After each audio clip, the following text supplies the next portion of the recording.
पित्त का हिस्सा बहुत क्लियर है, एकदम स्ट्रेट फॉरवर्ड है कि घी ज्यादा खाएंगे पित्त आपका हमेशा सम रहेगा।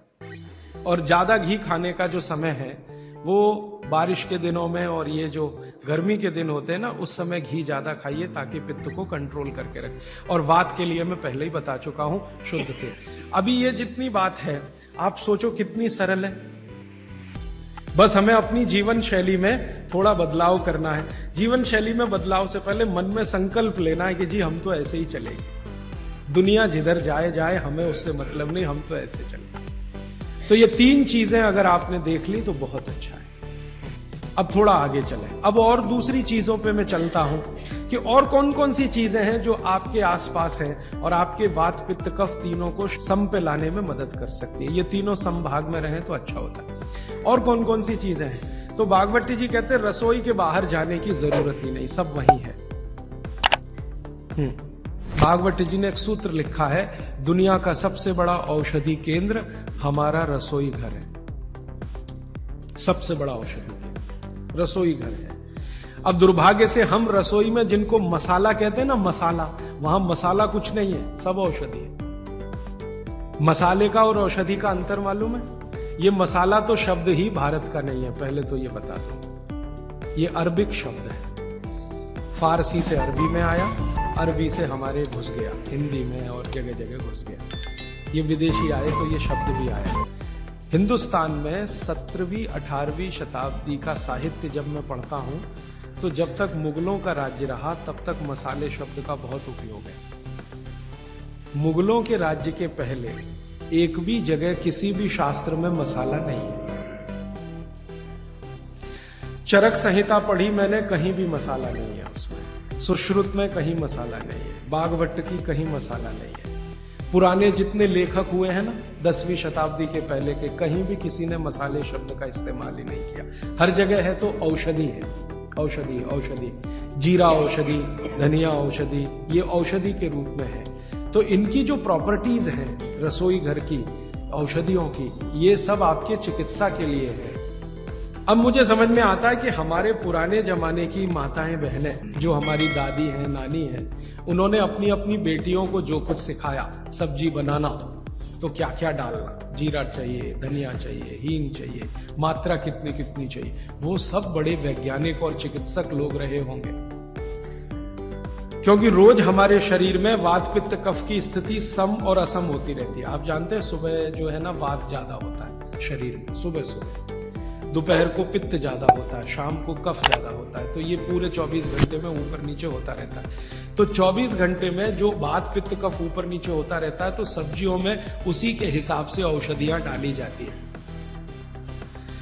जैसे दोपहर की सब्जी बने, दोपहर की, तो मेरी दादी को मैंने देखा था कि दोपहर की सब्जी बनाएगी तो अजवाइन जरूर डालेगी उसमें, और वही सब्जी रात को बनाती थी तो अजवाइन नहीं डालती थी। तो एक दिन मैंने दादी से पूछा कि यही सब्जी दोपहर को मैंने खाई तो इसमें अजवाइन थी, शाम को खाई तो नहीं, क्यों? तो उसने उत्तर तो नहीं दिया। तो उसने कहा मेरी मां ने ऐसा सिखाया। बस बात खत्म हो गई। अब उस समय मैं भी मान लिया कि ठीक है, उसकी मां ने सिखाया। अब जब मैंने काम शुरू किया ये चिकित्सा पर, तब मेरे समझ में आया कि अजवाइन जो है पित्तनाशक है। घी के बाद, देशी गाय के घी के बाद जो सबसे ज्यादा पित्तनाशक दूसरी कोई चीज है तो वो अजवाइन है। और दोपहर को पित्त बढ़ता है, आप जानते हैं, और वो स्वाभाविक है क्योंकि खाना खाने के लिए पित्त बढ़ना ही चाहिए। तो उस समय अजवाइन डाली जाती है सब्जी में, क्योंकि दोपहर को ही शरीर को अजवाइन की जरूरत होती है पित्त को सम में लाने के लिए। तो भारत में ज्यादातर माताएं बहनें ये बात जानती हैं कि दोपहर की सब्जी में अजवाइन चाहिए। दोपहर का दही है ना, दही का मट्ठा, उसमें भी अजवाइन का बघार लगता है। दोपहर की जितनी भी चीजें हैं ज्यादातर अजवाइन ग्रस्त होती है या अजवाइन से बनती है, क्योंकि पित्त को सम पे रखना है। तो आप सोचो जो लोग ये कर रहे हैं वो बिना कहे कितना बड़ा काम कर रहे हैं, हमने उसका वैल्यूएशन नहीं किया, ये हमारी मूर्खता। हमारे यहाँ तो एक बहुत बड़ा दुष्कर्म इस देश में हुआ है। अंग्रेजों के हम गुलाम हो गए तो सब कुछ हम भूल गए अपनी चीजें। अंग्रेजों ने जो सिखाया वही हमें याद है। तो तो हम जीडीपी का कैलकुलेशन करते हैं अंग्रेजों के फॉर्मूले में। जीडीपी निकलता है इस देश का, ग्रॉस डोमेस्टिक प्रोडक्ट। तो मैंने बहुत बार इस देश के अर्थशास्त्रियों से पूछा कि जीडीपी में आप विचित्र विचित्र कैलकुलेशन करते हैं। जैसे भारत की पुलिस है, उस पर जो खर्चा हो रहा है वो जीडीपी का हिस्सा है। अगर चोरियां बढ़ी, डकैतियां बढ़ी, तो पुलिस का खर्च बढ़ेगा तो जीडीपी बढ़ेगा। और प्रधानमंत्री छाती ठोक के कहेगा मेरे जमाने में जीडीपी 10% से ऊपर बढ़ गया। सो व्हाट, पुलिस का खर्च बढ़ गया, माने चोरियां बढ़ गई, डकैतियां बढ़ गई, अत्याचार बढ़ गए, अनाचार बढ़ गए, तो जीडीपी बढ़ गया, तो क्या बड़ी बात है। तो हमारे जो जीडीपी के कैलकुलेशन है बड़े विचित्र हैं। इसमें चोरी हो, डकैती हो, लूट मारी हो तो जीडीपी बढ़ेगा, लेकिन माताएं बहनें घर में जो करती रहती हैं वो जीडीपी में है ही नहीं, कैलकुलेशन ही नहीं है उसका। भारत सरकार कोई कैलकुलेशन नहीं करती कि किसी माँ ने 1 किलो पापड़ बना दिए तो जीडीपी बढ़ा कि नहीं, तो कहते हैं जी मालूम नहीं बढ़ा कि नहीं बढ़ा, क्योंकि कैलकुलेशन नहीं है। किसी माँ ने दाल की बड़ी बना दी 5 किलो दाल की, तो जीडीपी बढ़ा कि नहीं बढ़ा। आपका मन क्या कहता है, बुद्धि क्या कहती है, बढ़ा कि नहीं बढ़ा। किसी ने बड़ी बना दी, किसी ने पापड़ बना दिए, किसी ने कुछ बना दिया, किसी ने गोंद के लड्डू बना दिए, किसी ने मावे का कुछ बना दिया, तो जीडीपी तो बढ़ ही रहा है, लेकिन हम कैलकुलेट नहीं कर रहे हैं उसको, क्योंकि अंग्रेजों के यहाँ महिलाओं का किया हुआ काम महत्व का नहीं माना जाता। अंग्रेजों के यहाँ ये जो अंग्रेज जात है ना दुनिया में, ये महिलाओं के किए हुए काम को काम ही नहीं मानती। आपको मालूम है 2000 साल यूरोप में महिलाओं को पुरुषों से हमेशा कम वेतन मिलता रहा, और आज भी है ये कई देशों में। वो मानते ही नहीं कि इनका कोई काम है। क्यों? वो महिलाओं में आत्मा नहीं मानते। हां, यूरोप का सबसे बड़ा दार्शनिक है प्लेटो, वो कहता है कि स्त्रियों में आत्मा ही नहीं होती, आत्मा सिर्फ पुरुषों में होती है। तो स्त्री जो करे वो बेकार है, पुरुष जो करे वो ही अच्छा है। तो उनके यहां से ये कैलकुलेशन हमारे यहां आ गया कि स्त्री कुछ भी करे तो काम ही का नहीं।